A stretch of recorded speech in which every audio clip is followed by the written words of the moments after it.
Hello guys, চলে এলাম নতুন একটা মিনি ব্লগ নিয়ে। বাড়ির থেকে ভেবে বেরিয়েছিলাম যে একটা জায়গায় ঘুরতে যাব, খেতে যাব। তো সেখানে আর যাওয়া হয়নি। কপাল খারাপ থাকলে যা হয় আর কি। তো শেষে সেই রানাঘাটেই গেলাম, একটু ঘুরে টুরে খেয়ে দিয়ে তারপরে আবার বাড়ি চলে এসেছিলাম। তো এই দেখো চলে এসেছি স্যাফরনে। আর আগের দিন স্যাফরনের এই চিকেন ড্রামস টু হ্যাভেন খেয়ে খুব ভালো লেগেছিলো আমার, সেই জন্য আজকেও এটাই অর্ডার করেছিলাম। আর এটা খেতে খুবই টেস্টি হয়। আর সাথে ছিল ব্লু লাগুন মোহিতো আর ছিল মিক্সড চাউমিন। হাক্কা নুডলসটা অর্ডার করিনি, মিক্সড চাউমিন অর্ডার করেছিলাম, কিন্তু খেতে সেই হাক্কা নুডলসের মতনই, সেই ফ্লেভার, একই ফ্লেভার।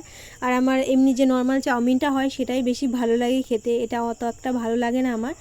শেষে ওকে দিয়েই শেষ করলাম চাউমিনটা।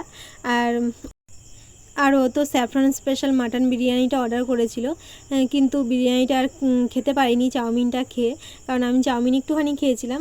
শেষে বিরিয়ানিটা প্যাক করে আবার বাড়িতেই নিয়ে আসতে হয়েছে।